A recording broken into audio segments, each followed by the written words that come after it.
o tema da aula foi proposital, né? Pancreatite aguda, simplesmente pancreatite aguda, eu acho que eu queria passar alguma coisa a mais para vocês. E eu coloquei esse adendo. Tudo o que você deveria saber e provavelmente aprendeu errado. Então, o objetivo são discutir determinados pontos que a gente sente que vocês ainda não dominam ou que vocês aprenderam errado e chegam no internato apresentando condutas equivocadas. Não interpretem mal, mas a gente está aqui para orientar vocês, porque a gente sabe que alguns conhecimentos eles passam muito rápido, e o conhecimento da pancreatite aguda mudou muito nos últimos 20 anos.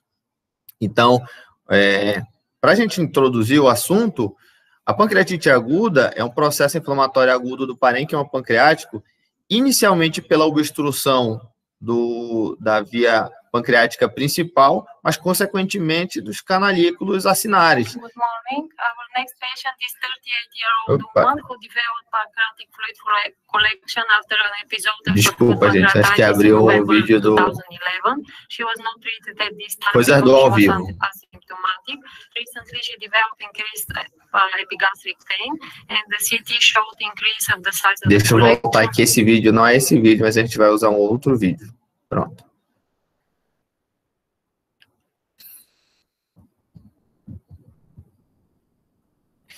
Então, esse processo inflamatório agudo do pâncreas, ele decorre de uma obstrução do ducto pancreático principal e, consequentemente, da obstrução dos canalículos pancreáticos e dos ácinos, de uma certa forma que isso aumenta a pressão intracinar, fazendo com que haja um desequilíbrio na liberação de enzimas proteolíticas, fazendo com que esse ácido possa aumentar de volume, ter a perda de sua composição e liberando essas enzimas para o parênquima. Para vocês terem só para ter uma noção anatômica aqui, né, da posição do pâncreas, isso é importante, porque daqui a pouco a gente vai falar sobre a questão do quadro clínico, e uma imagem aqui do livro de patologia do Robbins, né, mostrando uma área até com hemorragia aqui intrapancreática, tá? Lembrando que as principais causas de pancreatite aguda, cerca de 80%, ou é pedra na vesícula, é colelitíase, ou é álcool. E principalmente a colelitíase, tá? Então, toda vez que vocês verem um paciente com pancreatite, principalmente se for mulher, tem que lembrar de colelitíase. Dentro do que a gente vê de epidemiologia, quando a gente vai comparar as pancreatites agudas por colelitíase, a gente vai ter uma proporção de 3 mulheres para cada um homem. Em contrapartida, que quando a gente fala de pancreatite secundária ao álcool, são 6 homens para cada mulher em termos de incidência. E ainda sobre a questão da introdução, o mais importante para vocês é gravarem alguns tópicos, por exemplo, diagnóstico, como é feito, qual a conduta, que exame eu devo pedir, como eu devo conduzir o caso. Então, a aula vai ser muito direcionada para isso, para que vocês saibam realmente dar conduta. A gente não vai discutir tanto fisiopatologia, a gente não vai discutir anatomia, a gente quer que vocês gravem pontos cruciais na hora de diagnosticar e conduzir um paciente com pancreatite aguda. E como muitos de vocês já sabem, a pancreatite aguda tem como critérios diagnósticos 2 desses 3 aqui abaixo. Vou ligar o point laser, fica mais fácil. Então, o paciente tem que ter dor abdominal, e essa dor abdominal, gente, tem que ser uma dor abdominal típica do abdominal em região de epigastro, de início súbito, em geral em faixa ou em barra, e muitas vezes irradiada para dorso. Eu botei essa imagem aqui para vocês perceberem que o pâncreas ele é um órgão retroperitoneal e ele está para a região posterior. Por isso, muitas vezes se explica a dor irradiada para dorso. Além do aumento de amilase e lipase, que a gente vai discutir lá na frente, cada um deles, né? E esse aumento tem que ser pelo menos 3 vezes o valor superior de referência. Ou algum exame de imagem que comprove que tenha um processo inflamatório pancreático, seja ele edematoso ou seja necrotizante. Se eu tiver 2 desses critérios aqui, a gente fecha o diagnóstico de pancreatite. Todavia, é importante lembrar que, para fechar o diagnóstico, um deles tem que ser a dor abdominal.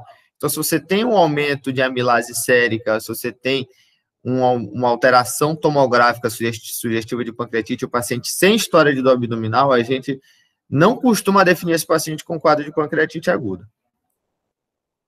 Aqui uma imagem de tomografia, né? Se vocês perceberem, aqui está o parênquima pancreático, nessa região.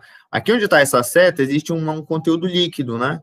Conteúdo fluido, e isso provavelmente é secundário ao processo inflamatório do pâncreas, e um borramento aqui da gordura peripancreática. Uma das coisas que a gente vai pontuar também são os tipos de pancreatite, as fases da pancreatite, porque a partir disso vocês vão poder dar a conduta. A conduta muda para o começo da doença e a conduta muda para a fase tardia da doença. E a gente sabe que anatomicamente temos dois tipos básicos de pancreatite aguda. A edematosa, que graças a Deus é a maior parte dos casos, cerca de 80% a 90% dos casos, tende a ter uma evolução favorável. Menos de 5% evolui para mortalidade, o que não quer dizer que não possa ter óbito na pancreatite aguda edematosa. E uma coisa que é importante lembrar, que a gente percebeu com o passar dos anos, que a pancreatite aguda edematosa, quando mata, ela está associada ao paciente que tem um quadro clínico prévio, paciente que tem doenças pré-existentes, que acabam descompensando na presença de pancreatite aguda. É esse o paciente que morre de pancreatite aguda edematosa. E a pancreatite aguda necrotizante já está falando, tem que ter necrose do parênquima pancreático. Ocorrem em cerca de 5% a 10% dos casos de pancreatite aguda. E isso aqui é uma coisa importante, que para ele evoluir para esse quadro aqui de necrose do parênquima pancreático, você tem que avaliar, às vezes, até uma semana. Pode ser que, às vezes, com 2, 3 dias, esse paciente não tenha necrose pancreática, e você não consiga dizer se é edematosa ou necrotizante. Muito do que vai dizer isso para vocês é o quadro clínico e evolução.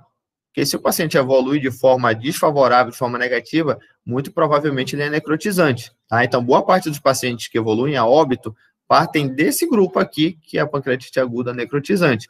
Mas isso é uma pegadinha, isso é uma coisa importante para lembrar, que por isso que a gente foi discutir lá na questão da tomografia, que você não deve pedir exame na entrada do paciente no pronto-socorro. Provavelmente você vai ser falseado, você vai ter um erro diagnóstico, um erro de conduta, porque você vai achar que não tem necrose. Aqui a gente tem 2 imagens, na verdade 4 imagens, mas de 2 pacientes diferentes, né? Esse paciente aqui, o paciente A, é um paciente que evoluiu com quadro de pancreatite aguda edematosa, pancreatite aguda também chamada intersticial em alguns documentos, alguns livros, né? E vocês percebem que tem aqui o pâncreas levemente aumentado de tamanho, e uma grande quantidade de líquido peripancreático, tá? Esse paciente, após 6 semanas, olha como é que ele está. O parênquima pancreático reduziu de tamanho, ele está menos espesso, e você não tem mais líquido peripancreático, ou seja, houve resolução completa do quadro. Isso aqui é importante vocês gravarem, porque lá na frente, quando a gente for discutir mais imagens, vocês vão ver que esse quadro aqui, de coleção fluida peripancreática, pode evoluir para um outro quadro, que é o pseudocisto pancreático, tá? Desse lado aqui, é um quadro de pancreatite aguda necrotizante. O que dá para perceber? Que o parênquima pancreático está aqui no meio, com as 2 estrelas, e toda essa região aqui tem necrose associada. E é muito comum ter necrose do parênquima e da gordura peripancreática. Não é comum ter necrose só do parênquima ou só da gordura peripancreática. Isso é muito raro, né? É muito comum ter as 2 coisas, e aqui é o que a gente percebe, né? Uma redução do parênquima pancreático e necrose da região peripancreática. Se percebe que é uma região muito heterogênea, né? Ela alterna áreas de líquido com áreas de tecido mais espesso, e que depois de 4 semanas, isso aqui evolui para esse quadro aqui, na maioria das vezes, né? Que é o que a gente chama de WON, que é o Wallet of Necrosis, que a gente vai discutir também lá na frente. Você vê que ficou mais organizado, mas que mesmo assim, se a gente tiver um pouco mais de habilidade com os olhos, a gente vai ver que tem segmentos de área sólida dentro dessa coleção organizada aqui, tá? Às vezes até uns focos de gordura aqui, ó. Esses pontos pretos mais escuros são pontos de gordura em meio à necrose. E ainda falando sobre como classificar a pancreatite, a gente falou da classificação anatômica, né? Da classificação morfológica, e essa é a classificação com relação às fases de evolução. Por que ela é importante? Porque ela demonstra para a gente picos de mortalidade. Quando a gente vai falar do paciente que está no começo da pancreatite, ele morre de uma coisa. Quando ele está na fase tardia, ele morre de outra coisa. E o que é importante frisar é que o que mata o paciente na fase inicial que é a fase que é do primeiro dia ao 7º, podendo se estender ao 14º dia, é a falência de órgão. E aí, o que vai definir se esse paciente vai ser grave ou não é se essa falência orgânica ela vai ser transitória ou se ela vai persistir. Se ela permanecer, esse paciente tem uma tendência a ser um paciente com pancreatite necrotizante e evolução desfavorável no futuro, tá? Em contrapartida, aqui, a pancreatite aguda em sua fase tardia é aquele paciente do 7º dia para frente, muitas vezes podendo ser a partir do 14º dia, que há persistência de sinais sistêmicos de inflamação. O paciente persistiu com falência orgânica e acaba que isso tem uma repercussão sistêmica para ele, além do aparecimento de complicações locais. E aí, volta o que a gente discutiu. Uma semana para evoluir é o suficiente para você definir morfologicamente como é essa pancreatite. E esse aparecimento de complicações locais fica mais evidente a partir do 7º dia, tá? Aqui só um quadro relembrando dos sinais de CIRS, tá? Frequência cardíaca acima de 90, temperatura acima de 38 ou abaixo de 36, contagem de leucócitos acima de 12.000 ou abaixo de 4.000, e frequência respiratória acima de 20 ou PCO2 abaixo de 32, tá? Para quem ainda não teve tanto contato com gasometria, normalmente o paciente, quando está com sepse ou CIRSE, ele acaba ventilando muito, e essa ventilação dele frequente faz com que ele lave CO2, jogando mais CO2 para fora. Então, ter CO2 baixo, que o padrão seria até 35, né, de 35 a 45, a gente começa a imaginar que esse paciente tem uma repercussão sistêmica do quadro de pancreatite. E aí, como a gente falou, quando a gente pensar em causa de morte, 25% desses pacientes vão morrer de resposta inflamatória sistêmica, que é o grupo que morre principalmente do 1º até o 14º dia.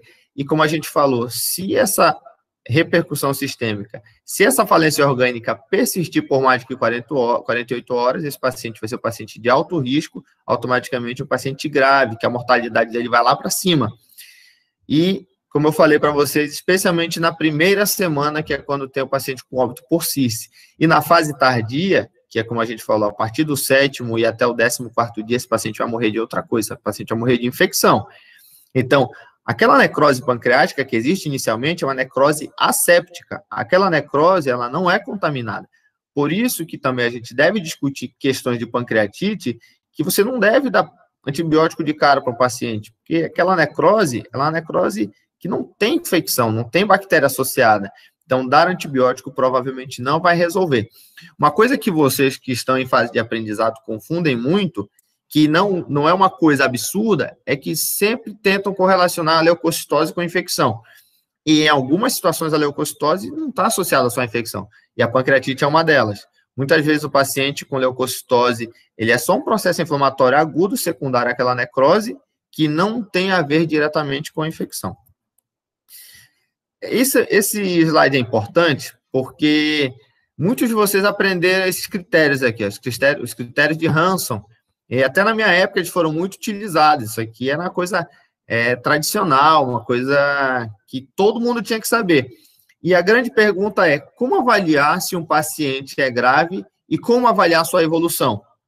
E aí, inicialmente, a ideia era que os critérios de Hanson daria isso para vocês. Só que depois de um tempo a gente percebeu que ele tem falhas. Nem sempre o paciente jovem vai ser mais de evolução tranquila, nem sempre o paciente mais velho vai ter uma evolução desfavorável. Se o paciente é diabético, por exemplo, é um viés de confundimento, porque muitas vezes o paciente vai estar com a glicemia alterada. Então, isso tudo aqui ficou em desuso, porque isso não representa a gravidade. Então, como que seria? A gente dizia que o paciente era um paciente grave quando ele tinha pelo menos 3 critérios de Hanson. Se o paciente for um paciente um pouco mais velho, for diabético e tiver uma leucocitose que vai dar impacto para praticamente todas as pancreatites, a gente considerava ele grave. Mas se o paciente está respirando normal, está urinando, não está hipotência, ele não é grave. Então, por isso, vocês têm que esquecer. Tirem isso da memória de vocês. Hanson não serve para a gente classificar a gravidade no paciente. Mas, pensando em score para definir gravidade, a gente sabe que não existe um padrão ouro, mas existem alguns critérios que a gente conhece classicamente, que o BISAP é um critério que chama Bedside Index Severity Acute Pancreatitis. Então, é um índice de severidade feito à beira do leito. Então, você vai avaliar se o paciente tem algum desconforto respiratório, se ele está hipotenso, se ele tem alguma alteração no raio-x de tórax, se tem alteração pleural. É uma coisa meio que de exame físico. Já o Apache, ele leva em consideração vários critérios, que você precisa estar na UTI, com gasometria, com exames, e isso pode mudar dia após dia. A vantagem do BISA é que ele é um pouco mais fácil de conduzir em relação ao Apache, que você precisa, às vezes, de calculadoras, às vezes até aplicativos para você poder fazer esse cálculo. Mas se eu pudesse dar uma dica para vocês, eu ia dizer para vocês usarem isso aqui, que é o score de Marshall modificado. O Marshall modificado, ele não é resumido, mas ele é mais fácil de ser entendido. E ele é mais objetivo que o BISAP é mais clínico. Então, quando vocês pegam o Marshall, vocês podem guardar essa tabela, vocês podem abrir, vocês precisam memorizar, mas vocês precisam lembrar de 3 coisas básicas, 3 disfunções orgânicas, que é respiratória, renal e cardiovascular. Se você tem pelo menos 2 pontos dentro desse score, você já considera o paciente como um paciente grave. Lembrando que temos que ficar atento nos pacientes que já têm insuficiência renal crônica, porque esse paciente pode já ter uma creatinina levemente aumentada. Nos pacientes que têm alguma alteração, que usam algum remédio para função cardíaca, para alteração de pressão, que eles podem ser um viés de confundimento. E o que é importante também falar aqui nesse slide é diferenciar falência orgânica de disfunção sistêmica. O que é falência orgânica?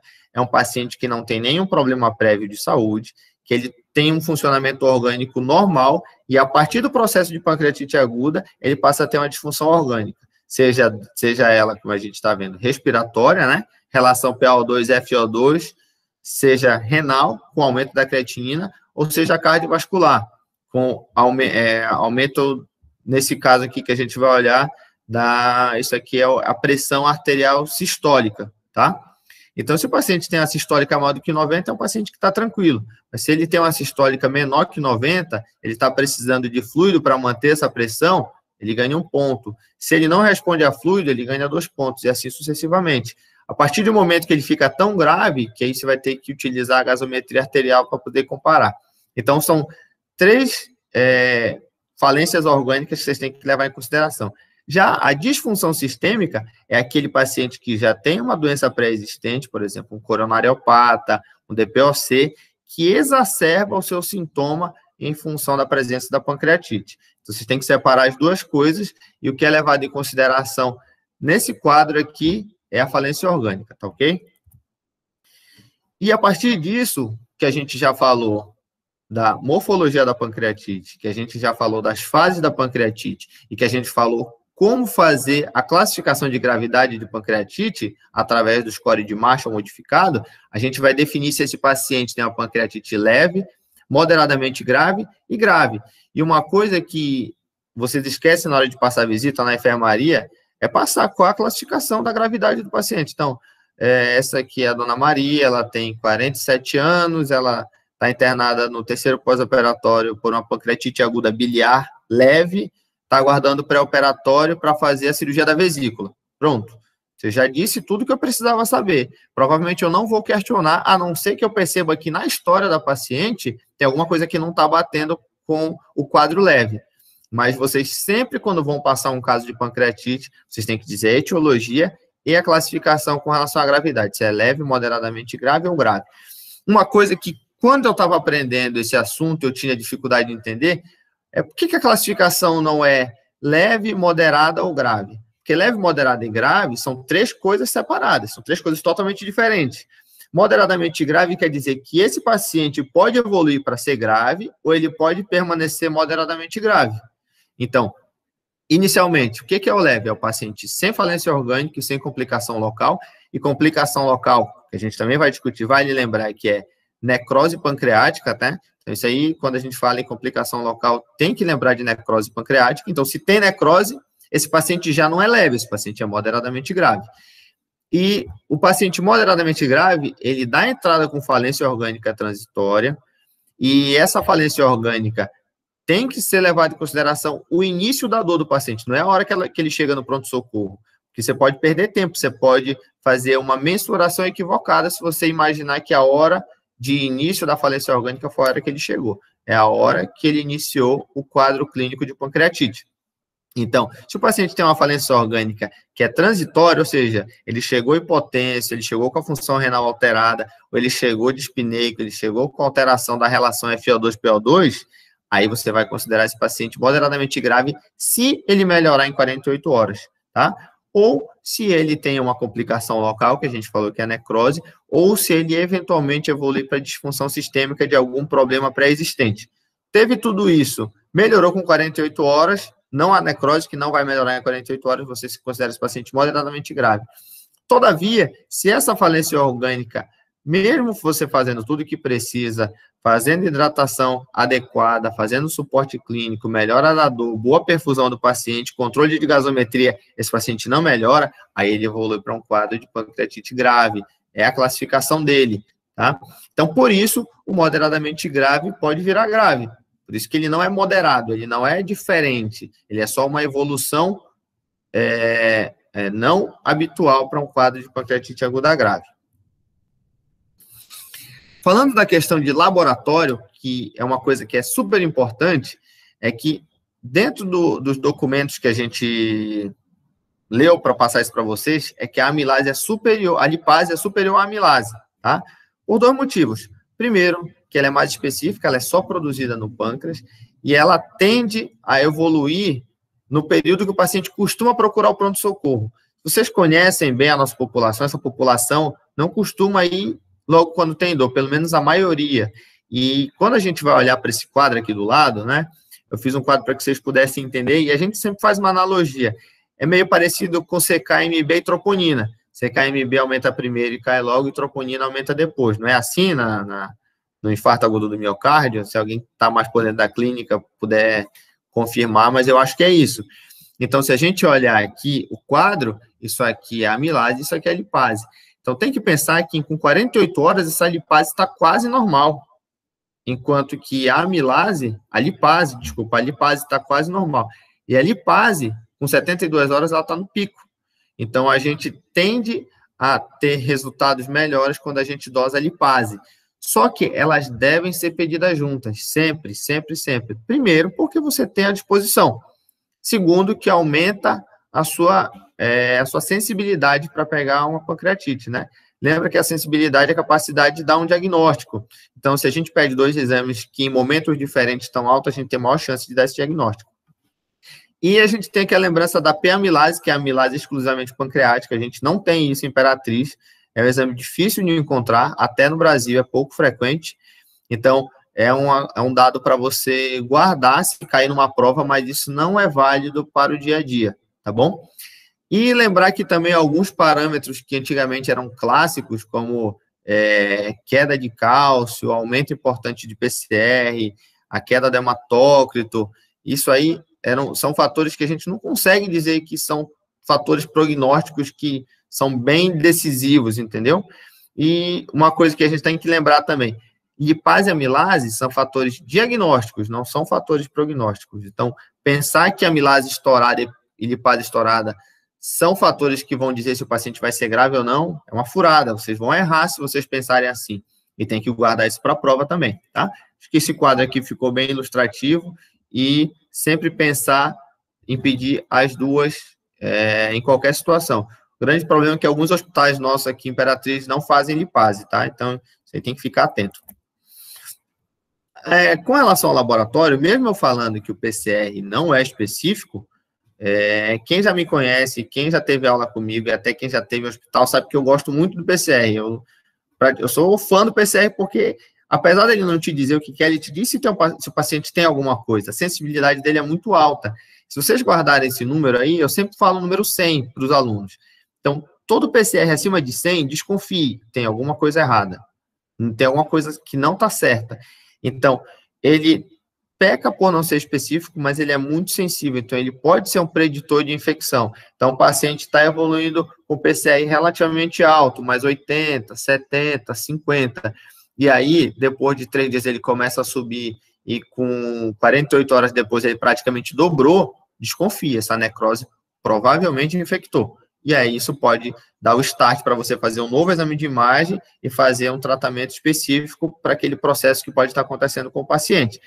Lembrar que o pico do PCR costuma ser por volta de 2 dias, 2 a 3 dias, que ele é produzido no fígado, mas ele depende do estímulo de outros mediadores inflamatórios, sendo o principal deles a interleucina 6. Então, a partir do momento que há a produção de interleucina 6 ali no endotélio, que vai cair na corrente sanguínea, até produzir a quantidade que a gente fique com uma certa desconfiança do PCR, são 48 horas.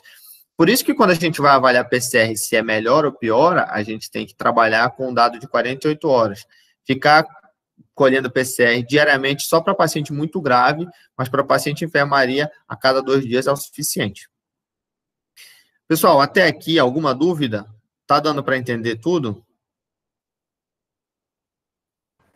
Até o momento, nenhuma dúvida, professor. Ok.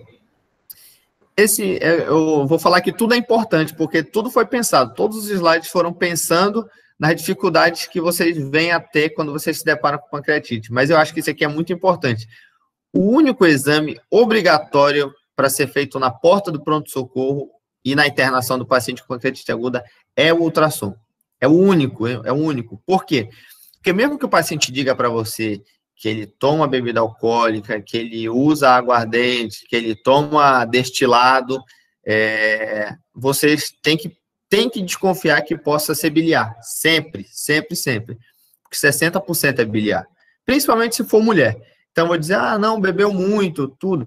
Exclua que seja biliar e, obrigatoriamente, faça um ultrassom para esse paciente na porta. E outro dado importante que vocês têm que procurar nesse ultrassom é se tem dilatação de via biliar.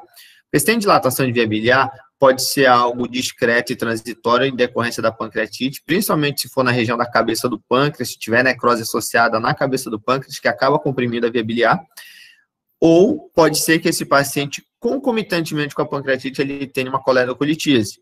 E isso pode perpetuar a pancreatite dele, a gente vai também ver isso lá na frente, e você talvez precise fazer um procedimento invasivo de forma precoce. Vocês têm que lembrar que pancreatite quase nunca se aborda precocemente, tá? E essa dilatação de via biliar pode forçar você a ter que fazer um exame um pouco melhor dentro do pronto-socorro, que seria a ressonância magnética, tá? E, na verdade, o objetivo desse momento é discutir se eu peço o exame ou não. Isso aqui foi um adendo, mas eu preciso pedir exame para avaliar a pancreatite, todos os pacientes com pancreatite? Por quê? Porque é muito comum eu já chegar para avaliar um paciente com pancreatite, ele já tem uma tomografia. E na minoria das vezes, tem que lembrar, 80% a 90% da pancreatite é edematosa, que o curso é benigno. Então, para que eu vou pedir uma tomografia? Não faz sentido. Então, eu não devo pedir tomografia ou qualquer que seja o exame, excluindo o ultrassom, né, que vai ser para dar diagnóstico etiológico.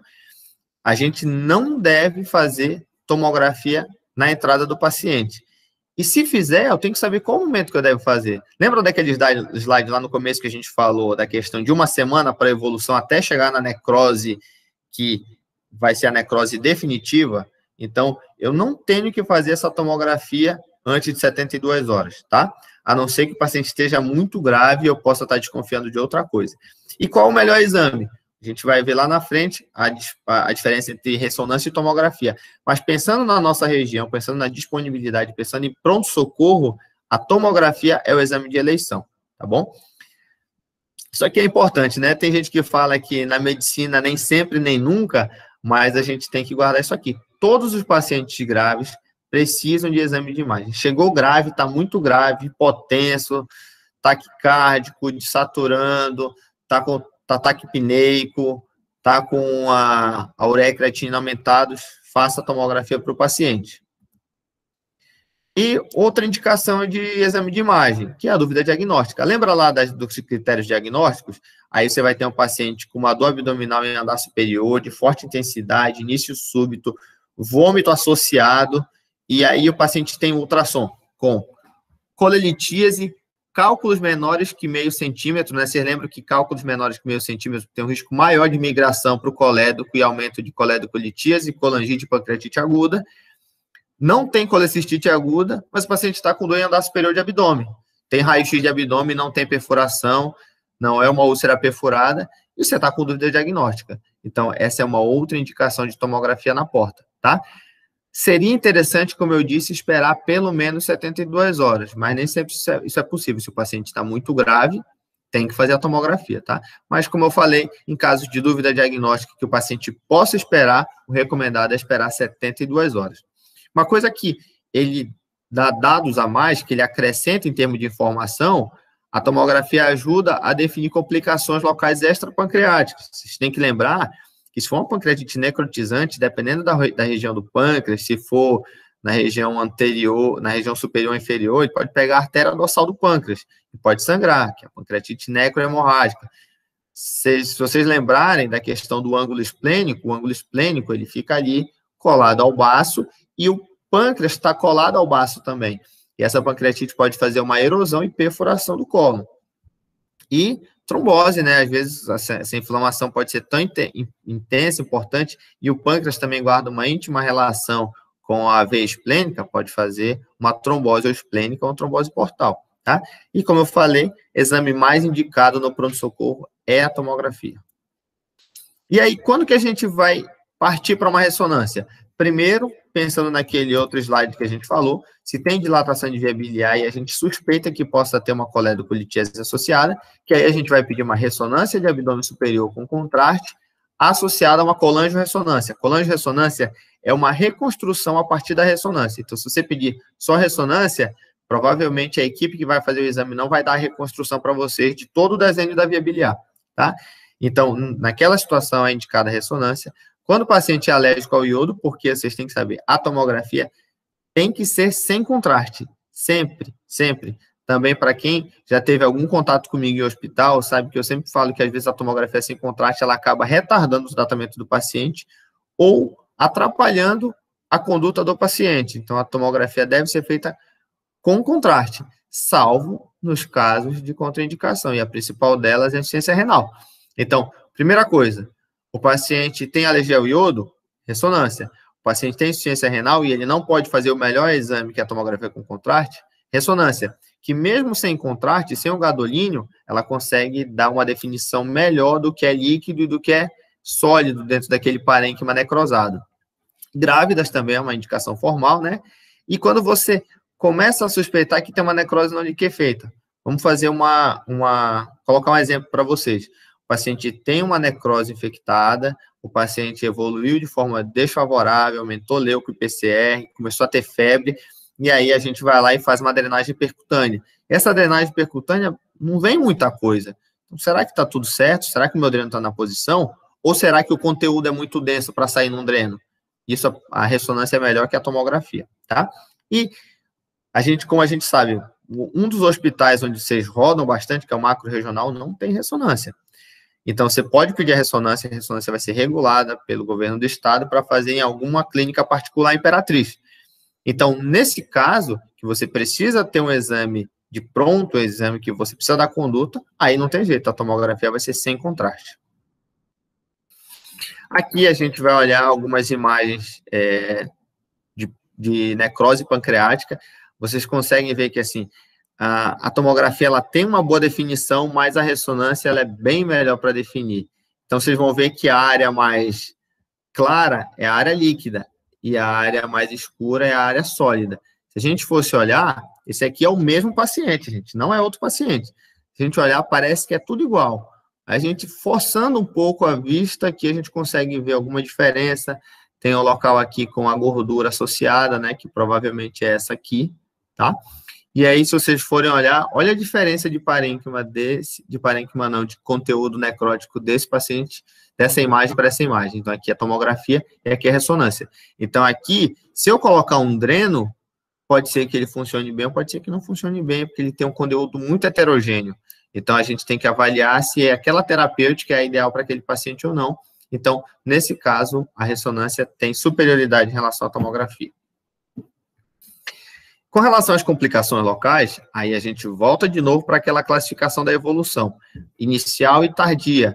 Então, na pancreatite aguda edematosa, o paciente costuma evoluir com coleção fluida peripancreática, que é aquela imagem que a gente já viu lá no começo da aula.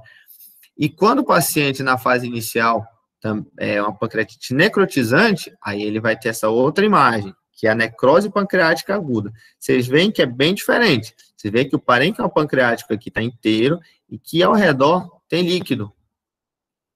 Diferente desse aqui, que o parênquima pancreático ele está bem irregular e que a gordura peripancreática está bem comprometida, com necrose tanto do corpo pancreático quanto da gordura peripancreática. O que vai acontecer no futuro? Isso aqui, como a gente viu, ou vai reabsorver, ou isso aqui tudo vai sumir, ou isso vai virar o que a gente chama de pseudocisto.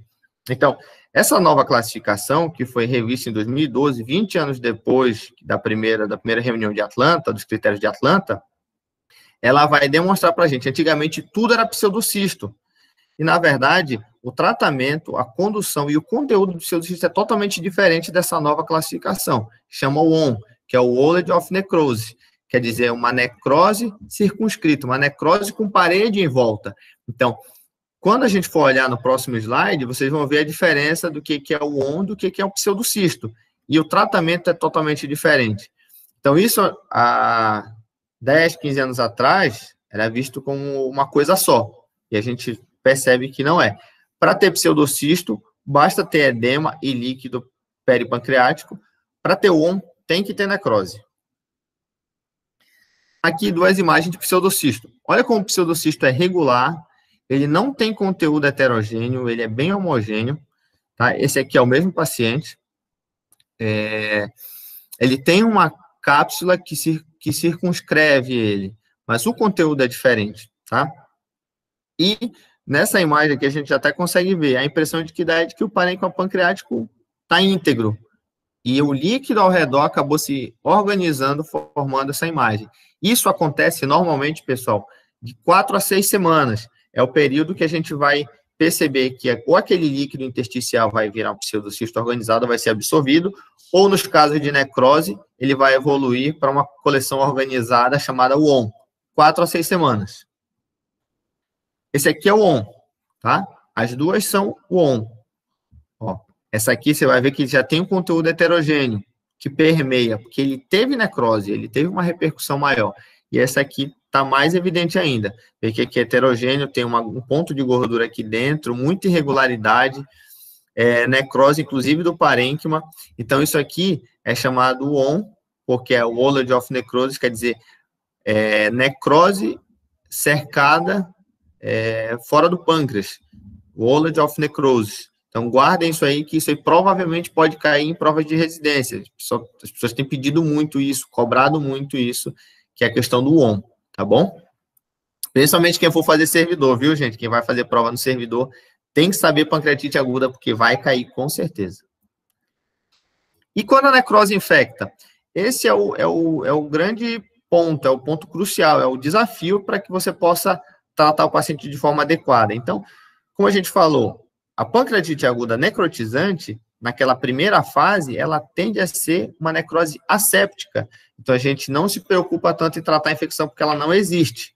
Só que, quando isso começa a se desenhar, aí é o momento da gente fazer algum tipo de intervenção.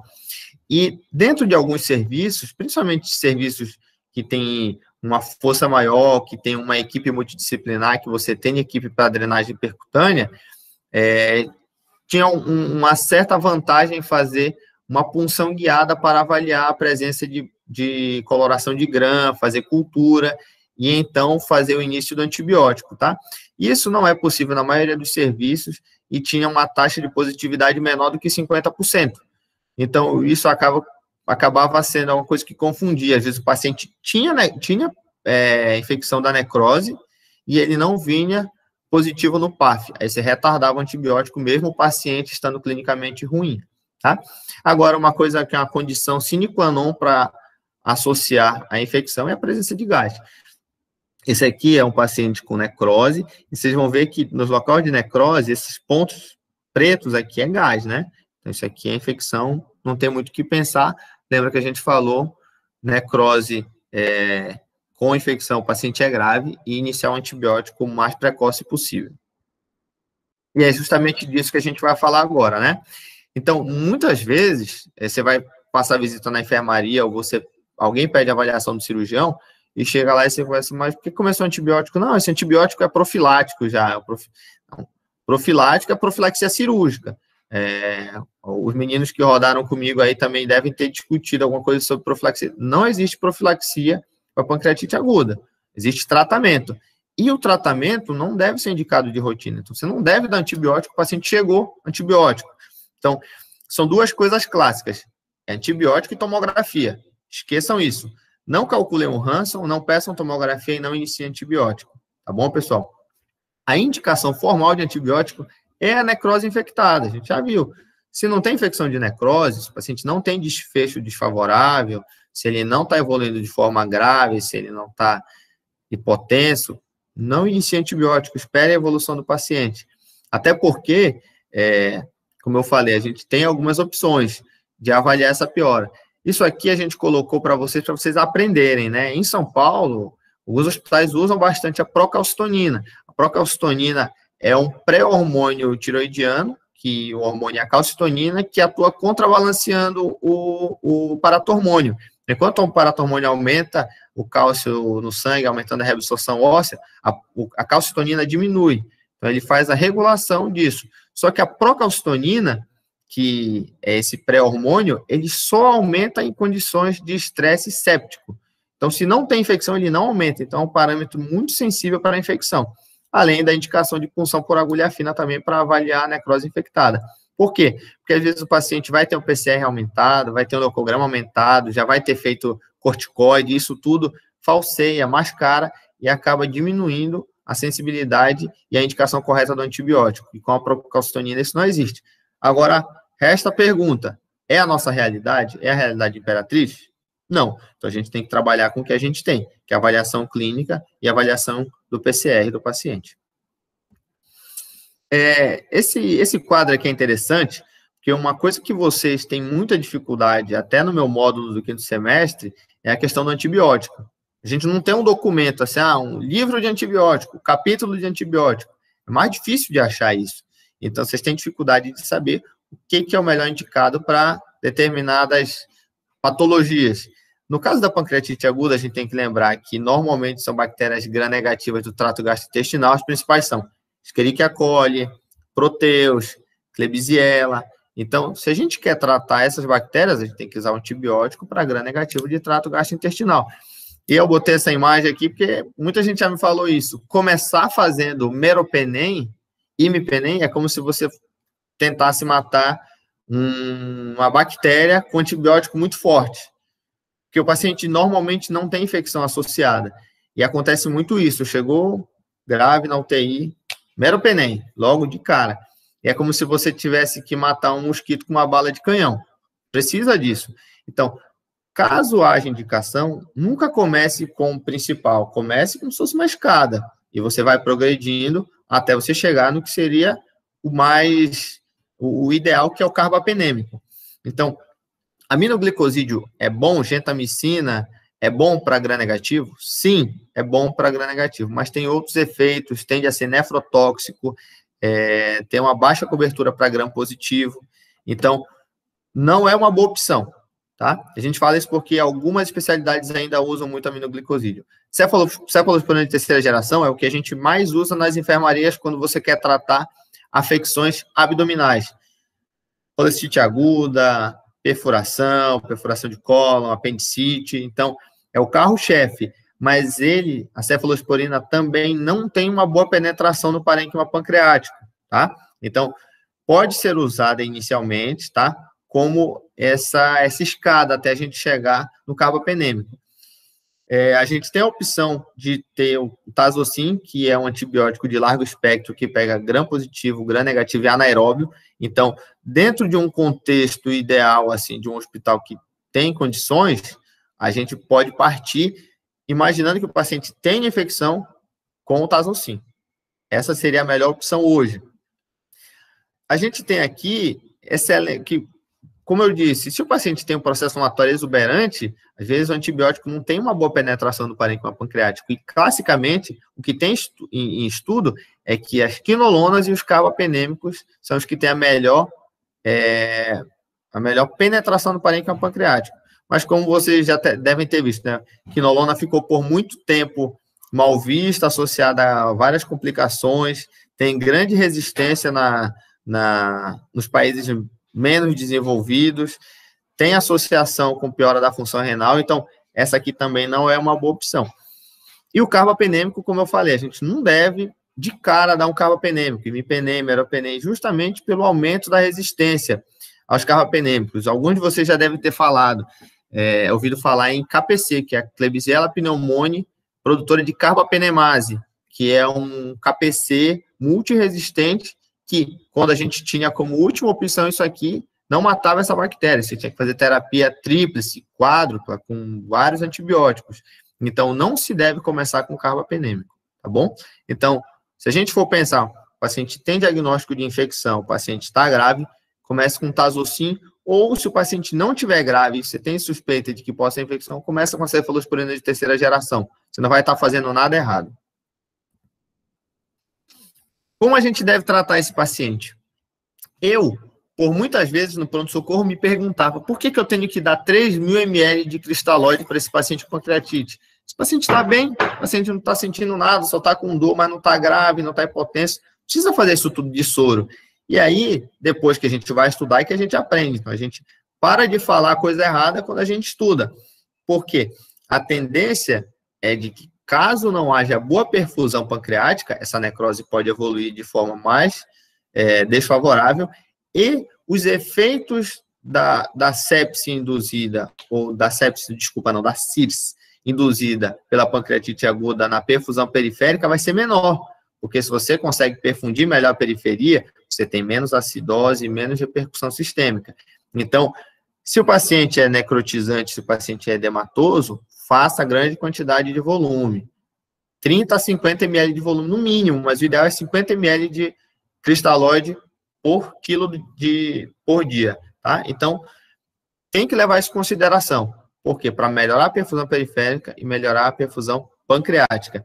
Agora, lógico, o paciente é ICC descompensado, o paciente é renal crônico não dialítico, você tem que pesar a mão, né? Certamente você vai ter a ajuda de um clínico para poder te ajudar a manejar esse paciente, que é um paciente mais difícil. Então, dê muito volume para quem pode, dê volume de forma moderada para quem não pode. O melhor é o cristalóide, disparadamente. Tem alguns estudos com colóide, mas não tem boa resposta, tá? E o de escolha seria o ING com lactato. E avaliar, né? Hematócrito, ureia, creatinina, função renal, para não evoluir de forma ruim, porque você está hidratando o paciente. O não aumento do lactato é um sinal de que a reposição está sendo adequada. Analgesia. Vocês sabem que o tripé para o tratamento inicial de um paciente com pancreatite aguda é jejum, analgesia e hidratação. São 3 coisas que você tem que fazer. Tinha uma crença anteriormente de que se você fizesse opioide, você promoveria espasmo do esfíncter de Oddi e pioraria a pancreatite aguda. Isso nunca foi comprovado. Então, o que você puder fazer de analgesia, faça, evitando simplesmente os anti-inflamatórios não hormonais, uma vez que eles também podem piorar a função renal, tá? Tem se falado em analgesia multimodal, né, de usar neuromoduladores ou da medicações que têm efeito neural associada a opioides fracos, opioides fortes e antidepressivos.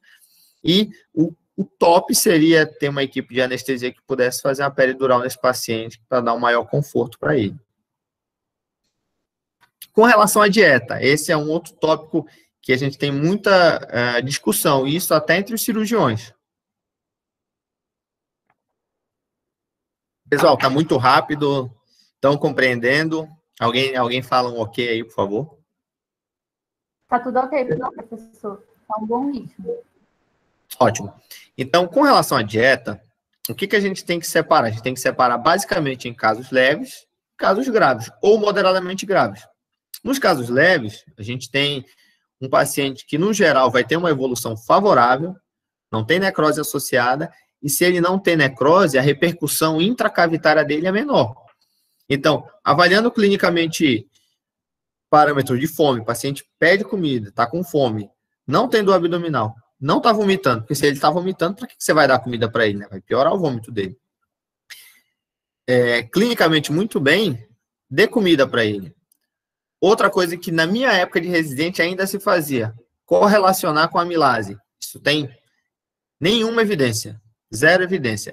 Lembra que eu falei, a amilase é um fator diagnóstico, não é um fator prognóstico. Então, esperar a amilase baixar não é um bom parâmetro. Equivocadamente, as pessoas que mantinham essa conduta, elas acertavam. Lembra quanto tempo a amilase demora para cair?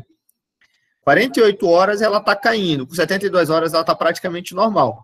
Então, isso bate com o tempo de evolução do paciente, mas não é que a amilase que vai ditar o momento de dar dieta para o paciente. Não é ela, embora muita gente ainda faça isso. Então, quando que eu devo pedir amilase? Só na admissão, depois não precisa mais pedir. Em algum momento, se eu imagino que o paciente, depois de 4 a 6 semanas de uma pancreatite aguda intersticial edematosa, e ele persiste com desconforto, não está se alimentando bem, peça uma amilase, porque pode ser que ele esteja fazendo pseudocisto. É a única situação na qual você deve repetir a amilase, tá bom? Obviamente, dieta hipogordurosa, lembrando que se você der dieta com gordura, você estimula a contração da vesícula biliar e pode favorecer a migração de mais um cálculo para a via biliar, tá? 48 horas é o período mais comum para que o paciente seja realimentado. Com 40 horas ele está bem para aceitar a dieta. E pensando que a grande maioria dos pacientes são pancreatite aguda biliar, em casos leves, já alimentou, o ideal é esse paciente fazer a cirurgia internado. Então, ele já trata a causa dele, já faz a colestectomia. Nos casos graves ou moderadamente graves, a gente vai novamente olhar para o paciente. Esse paciente tem necrose pancreática, essa necrose está próxima à parede posterior do estômago, ele está vomitando ainda, ele está distendido. Porque se ele estiver assim, não adianta você dar dieta por via oral para ele. Ele não vai aceitar, ele vai vomitar, ele vai distender, você não vai conseguir ser efetivo. Lembrar que esses pacientes graves, que esses pacientes vão ficar muito tempo internados. Então, ele precisa ter uma nutrição adequada. Porque se ele começar a evoluir de forma desfavorável, com infecção de difícil controle e desnutrido, a chance dele morrer é muito alta. Então, você tem que ser perspicaz no momento de indicar uma terapia nutricional adequada para ele. Lembrando que quem já foi meu aluno sabe disso. Dieta enteral sempre é superior à parenteral. Então, outra crença. Pancreatite aguda tem que descansar o pâncreas, não tem que produzir nada de enzima. Então, temos que fazer parenteral e dar dieta para o paciente e o pâncreas descansar. Isso não existe, isso está em desuso. O pâncreas, ele inflama porque ele obstrui. Não é porque ele está produzindo enzima pancreática. Então, a partir do momento que não existe fator obstrutivo, que ele melhora do edema com o passar desses 2, 3 dias, ele começa a drenar adequadamente. E, acima de tudo, dieta enteral, ela tem outra coisa extremamente importante. Ela impede a falência intestinal e a translocação intestinal, que é um dos principais fatores para infecção da necrose. Então, a necrose pode infectar por 2 motivos, de forma hematogênica ou de forma de translocação, principalmente do cólon. Então, se eu faço esse trânsito ficar frequente, corrente, funcionando, a chance de ter uma translocação bacteriana é menor. Isso faz com que aumente o resultado, aumente o sucesso, diminuindo a mortalidade do paciente. Agora, é lógico, se eu tenho um paciente que não está aceitando 100% a dieta enteral, se eu aumento um pouco o volume, ele já distende, mas se eu diminuo, ele aceita, eu posso fazer uma parenteral suplementar. Então, parenteral total deve ser evitada, mas se eu não alcanço minha meta calórica e minha meta de proteínas, eu posso associar com uma parenteral periférica para que esse paciente tenha uma meta de calorias e proteínas adequada, tá? E com relação à posição da sonda nasoenteral, até botei uma foto aqui para lembrar também dos meus alunos do passado, já teve até prova com essa imagem aqui, de paciente não está aceitando bem a dieta, está vomitando, teve necrose, está arrastada a evolução, passe uma sonda nasoenteral nesse paciente. Dê preferência uma sonda pós-pilórica, tá? Então, o que ele fala? Que não tem diferença entre estômago e duodeno, desde que não tenha gastroparesia. Se tiver gastroparesia, o ideal é ser uma sonda pós-pilórica. E, fazendo mais um adendo sobre a dieta, nos casos moderadamente diferenciados, quem são os casos moderadamente diferenciados? Falência orgânica transitória, repercussão sistêmica, ou complicação local, uma necrose local. Espere, não tenha ansiedade da dieta para o paciente, porque muitas vezes esses pacientes, depois de 2, 3 dias, eles vão tolerar bem a dieta oral. Então, às vezes a gente já olha a necrose, já vê o paciente que chegou grave, mas está melhorando e já quer passar a sonda nasoenteral e começar a dieta enteral o paciente. Não tem benefício, é melhor você esperar um pouco mais e começar a dieta oral para ele. E um dado da literatura é que mais de 70% desses pacientes vai aceitar bem a dieta oral. Aqui, a gente está quase chegando no final da nossa discussão, é o que a gente chama de abordagem passo a passo. Esse é um artigo clássico. Ele até foi uma das literaturas que eu usei, que é o Step Up Approach. Então, você vai fazendo a abordagem da necrose infectada, do paciente que já está naquela fase tardia, passo a passo. Você vai fazendo procedimentos menos invasivos para os mais invasivos. E, de uma certa maneira, se a gente for lembrar da evolução do tratamento, que foi uma coisa que, graças a Deus, vocês não viram, na década de 80, todo mundo operava pancreatite aguda necrotizante. Chegou com pancreatite aguda necrotizante, era igual a cirurgia. O que acontecia? Aquela necrose infectava, o processo inflamatório associado àquela inflamação inicial piorava. A gente faz até uma brincadeira, como se fosse cutucar a casa de marimbondo, entendeu? É como se você mexesse no vespeiro e sai tudo, e a tendência é piorar o quadro sistêmico do paciente. Então, isso, com o tempo, empiricamente, as grandes equipes cirúrgicas e os trabalhos foram percebendo que era pior operar o paciente, era melhor deixar ele quieto, que às vezes ele evoluía melhor. E aí a gente teve uma tendência a parar de operar paciente com pancreatite aguda. Principalmente na primeira fase. A fase inicial é o pior momento para abordar o paciente. Por quê? Porque não tem infecção, a repercussão pode ser que melhore ou pode ser que piore, ou seja, não é o melhor momento para abordar o paciente. Então, lembrar, quando tiver necrose, passou da fase inicial, teve piora clínica ou evidência de infecção, ou teve repercussão abdominal importante, tem que tratar o paciente, tem que fazer alguma coisa. E dentro do que a gente está falando da abordagem passo a passo, fazer as terapias menos invasivas, que a gente pode fazer uma drenagem percutânea, né? Tá vendo aqui nesse caso o paciente com pus puro, e às vezes vem isso na drenagem do paciente de uma coleção peripancreática, ou mesmo drenagem endoscópica, hoje é feito necrosectomia por endoscopia. Eu quero mostrar um vídeo para vocês.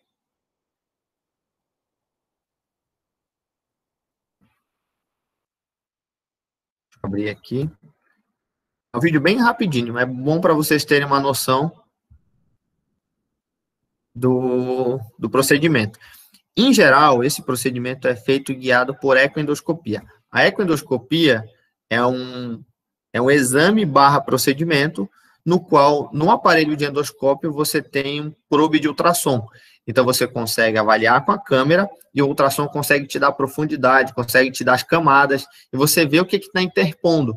Pode ser que você olhe na tomografia e tenha a impressão de que a necrose está bem atrás do estômago e, às vezes, ela não está, tem alguma coisa na frente, tem algum vaso importante.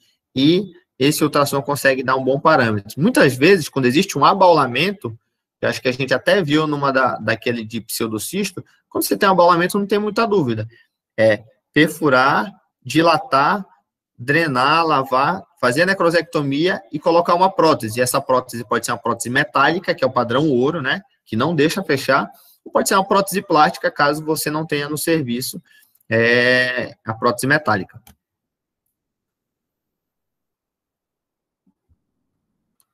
Aqui vocês estão vendo? Até a nomenclatura foi equivocada. Deixa eu mostrar para vocês. Ó, isso aqui não é um pseudocisto. Viu que está escrito aqui, ó? Grande pseudocisto, tá? Dá para ver claramente que o parênquima pancreático foi consumido. Tem parênquima pancreático aqui, parênquima pancreático aqui, que isso provavelmente é um ON, tá? E que ele está bem atrás do estômago. Então, o que vai ser feito? Vai ser feita uma punção por endoscopia. Punção da parede gástrica. Vocês estão vendo que está abaulado aí? Ó, existe um abaulamento aqui. Então, provavelmente a necrose está bem atrás dessa região. Funcionou. Tem saída de secreção. Aí ele vai com o balão para dilatar.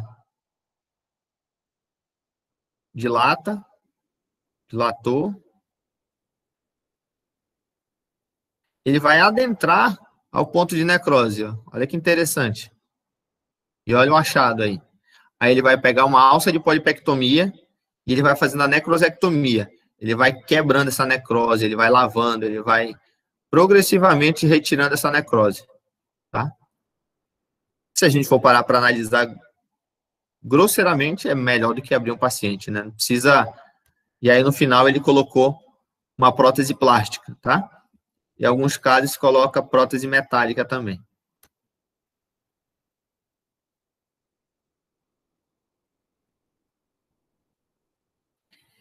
E nos casos, o que a gente imagina? 8 semanas, 2 meses. Ou esse paciente foi para casa, ou esse paciente foi de alta, ou está na enfermaria, ou ele foi a óbito. Se mesmo depois de 2 meses o paciente ainda tem um desconforto, ele foi para casa, aí ele voltou no ambulatório, ele sente assim, doutor, eu fico logo cheio, sabe? Eu sinto que tem alguma coisa aqui. Provavelmente ele evoluiu com pseudocisto pancreático. E aí, se ele começa a ter repercussão, ele começa a ter desconforto, tem prejuízo da qualidade de vida, você também pode indicar uma terapia para controle. O recomendado para o pseudocisto são as derivações para o trato gastrointestinal. Por quê? Por que não é interessante você fazer para a pele? Porque em algum momento você vai ter que tirar o dreno, e quando você retira o dreno, esse pseudocisto pode refazer, principalmente se ele tiver comunicação com algum canalículo biliar, com algum canalículo pancreático. Ou seja, vai ficar saindo suco pancreático ali e vai refazer. Então, o recomendado é você fazer uma derivação ou uma drenagem para uma via digestiva através da via endoscópica. Porque se tiver que sair alguma coisa, mesmo que saia ad eterno, ele já está drenado. E o que fica de aprendizado também, pelo que eu falei para vocês, é que deve-se postergar qualquer tipo de procedimento para pancreatite aguda. Qualquer procedimento. Não faça nada com o paciente. Só tratamento clínico, medidas de suporte. Se você levar esse procedimento para depois de 4 semanas, vai reduzir sobremaneira a mortalidade e o resultado positivo do paciente vai ser maior, tá? Então, quase nunca deve-se abordar paciente com menos de 4 semanas, tá? E aí, a gente já comentou que as terapias menos invasivas são importantes.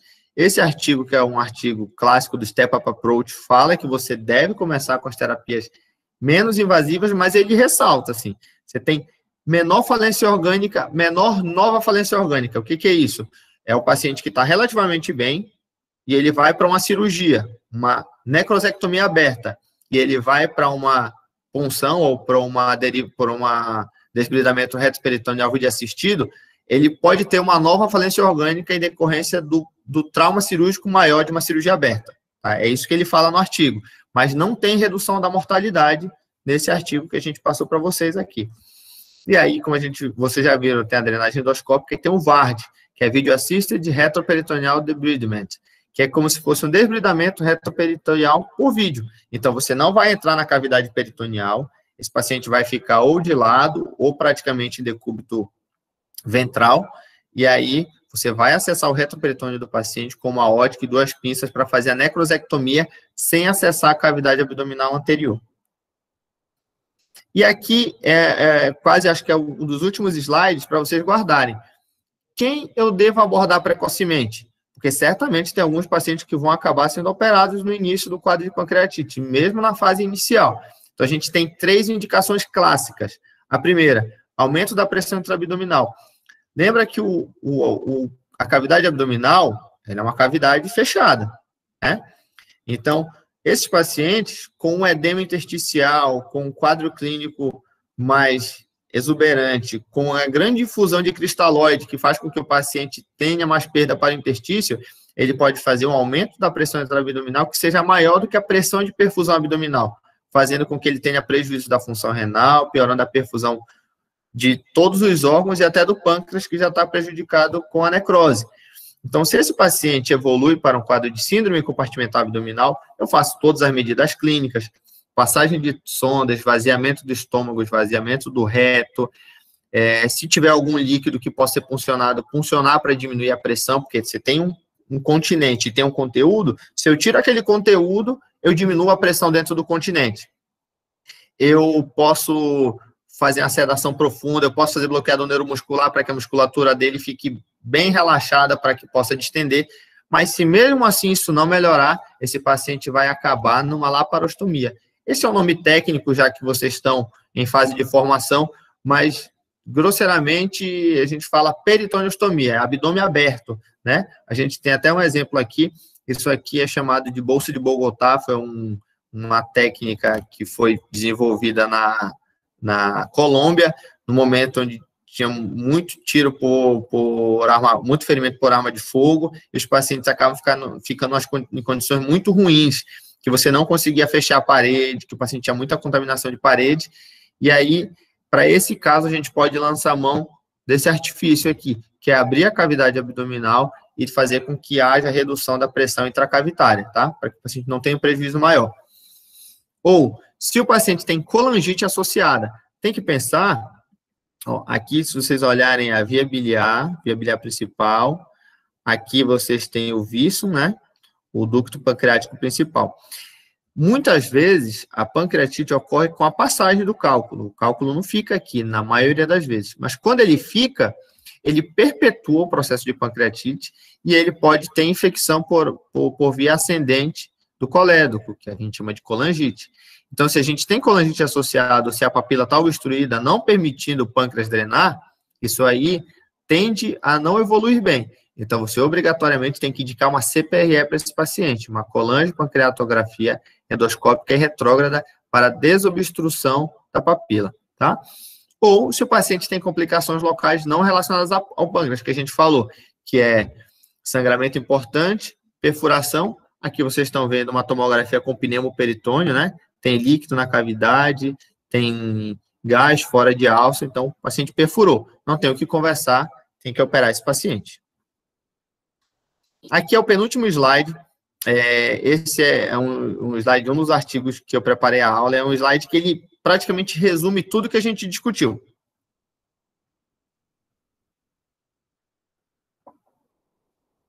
Então, paciente com pancreatite aguda.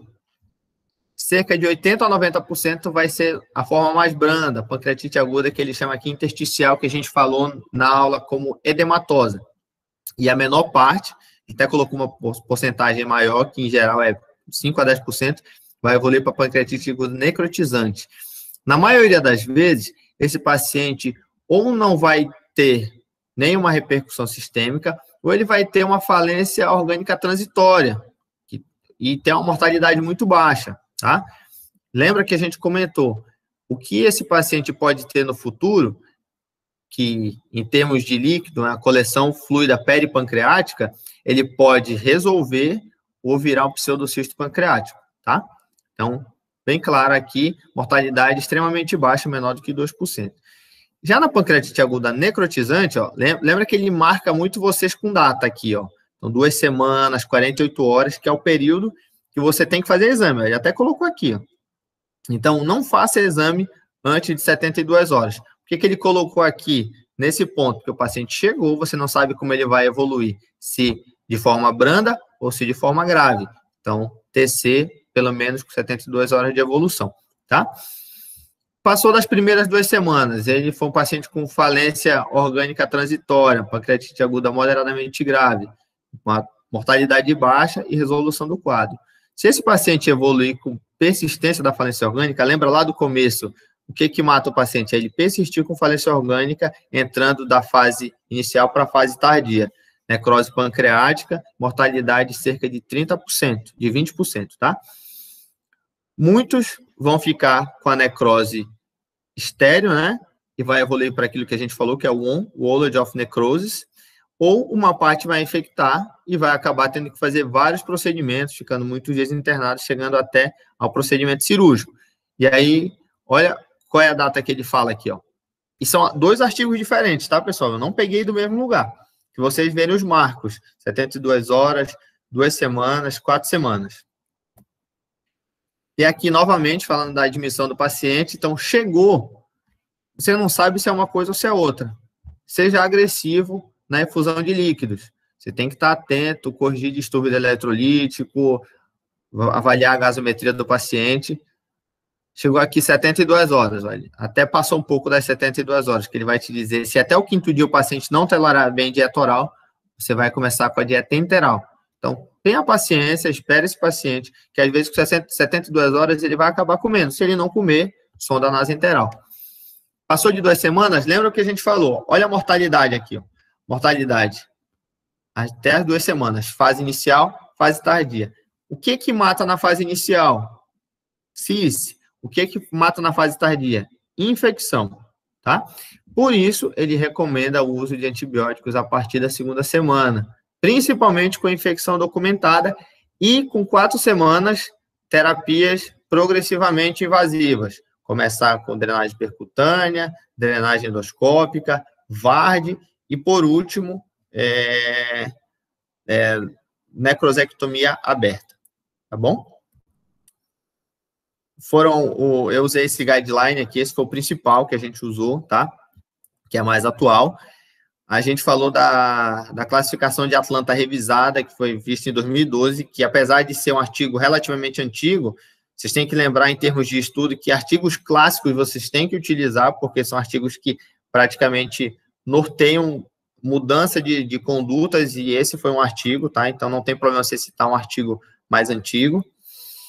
Esse artigo também é um pouco antigo, mas ele foi um divisor de águas, que é o Step Up Approach, que ele fala assim, abordagem passo a passo versus a necrosectomia aberta, e um artigo de revisão de pancreatite aguda, tá? Que esse é mais recente, acho que é 2018. Alguma dúvida?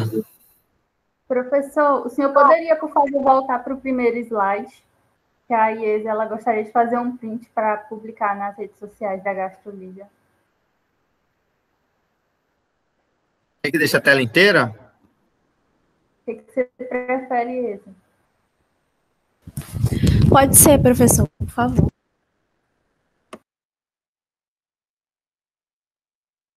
E aí, deu para entender?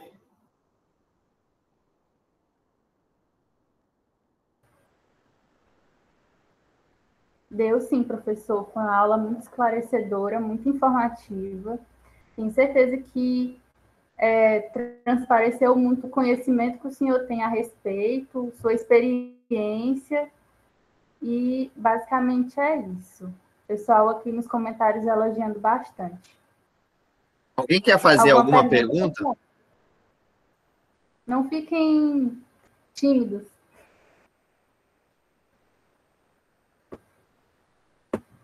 Vamos lá, vamos ver se tem perguntas aqui no chat. Deixa eu abrir o chat.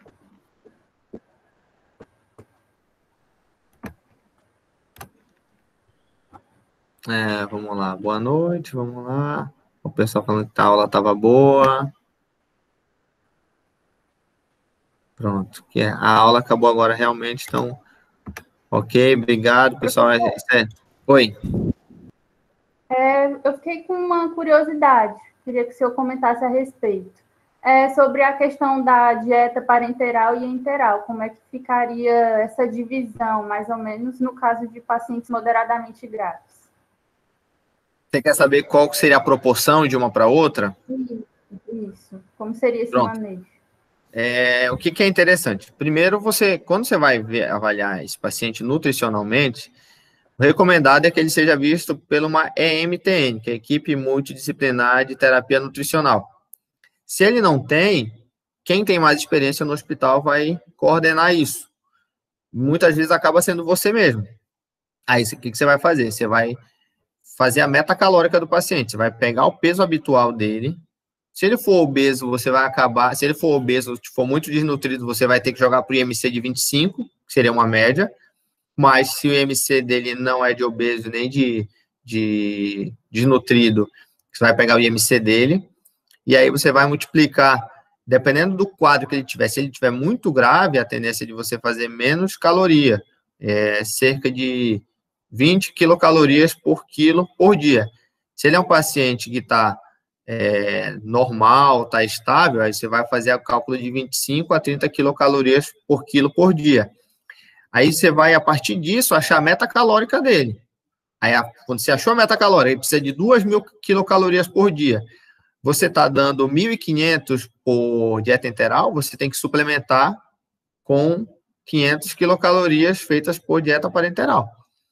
Então, essa proporção vai depender de quanto você está conseguindo dar. Agora, é óbvio, se você está dando dieta enteral, o paciente está distendendo, regurgita a dieta, reclama que a dieta não está fazendo bem para ele, distende, e você está fazendo menos que 20%, aí realmente é melhor você partir para a dieta parenteral total, tá? Mas o mais importante é manter o trato gastrointestinal funcionante. Agora, se ele não funciona de jeito nenhum, porque às vezes a pancreatite ela é tão exuberante que cria tanto líquido na cavidade que as alças não têm mobilidade. O peristaltismo vai lá para baixo, porque ele tem processo inflamatório e líquido na cavidade. Então, não adianta você dar dieta para ele. Vai piorar o quadro dele. A alça vai edemaciar mais, ele não vai absorver nada e ele vai ter mais efeito negativo do que positivo. Aí você vai acabar indo para a parenteral. Então, você não teve escolha, mas a proporção está dentro desse cálculo. Você vai ter a meta calórica, atingiu X% da meta calórica, Y% vai ser complementado com a dieta parenteral. Certinho, professor. Entendi perfeitamente. Obrigada. Algo mais aí, pessoal? Deixa eu ver aqui. Que bom que vocês gostaram. Fico feliz. Eu gosto muito desse tema, viu? Infelizmente, na prática, fazem a TB sem necessidade. Com certeza, direto. Pede tomografia sem necessidade. Graças a Deus, hoje, praticamente ninguém opera, porque todo mundo já sabe que não deve aprender, que não deve operar. Ok. Professor, se o paciente chega com quadro leve, a gente faz ultrassom? Não, não é isso. A gente faz ultrassom para todo mundo, porque eu quero definir etiologia. Então, se o paciente fala assim, eu tenho colelitíase, ele vai dizer, eu tenho pedra na vesícula. Você pode até não fazer, porque ele já tem essa informação, e é lógico que você vai pedir para ele trazer o exame para você. Vou dar um exemplo para vocês aqui. Vocês têm um exame de ultrassom em mãos. Quando vocês vão analisar o ultrassom, quando o ultrassom é bem feito, ele tem que dar algumas informações. Ele tem que dar a parede da vesícula, o tamanho da vesícula, o tamanho do cálculo, se tem dilatação de via biliar. Então, se o ultrassom do paciente diz assim, ele tem uma pedra de 2 centímetros, você vai pensar, será que foi daí? Porque 2 centímetros não passa no ducto cístico. Lembra que a gente falou, os cálculos menores que meio centímetro são os cálculos que vão migrar para o colédoco e vão acabar fazendo pancreatite aguda. Então, a gente tem que começar, a partir disso, a desconfiar de outras etiologias. Mas, faça basicamente ultrassom, porque você muitas vezes não vai saber etiologia, e a tomografia para os graves. Então, ultrassom vai fazer para todo mundo, leve e grave, porque a tomografia não é um bom exame para avaliar colelitíase. Vocês têm que lembrar que os cálculos de vesícula são cálculos radiotransparentes. Então, só vai dar para ver na tomografia cálculos muito antigos que eles começam a impregnar com bilirrubinato de cálcio e eles ficam evidentes, mas a maioria você não vê por tomografia. Então, por isso, deve-se fazer ultrassom para todo mundo e tomografia só para os graves, especialmente depois de 72 horas de evolução. Tá bom, Iesa?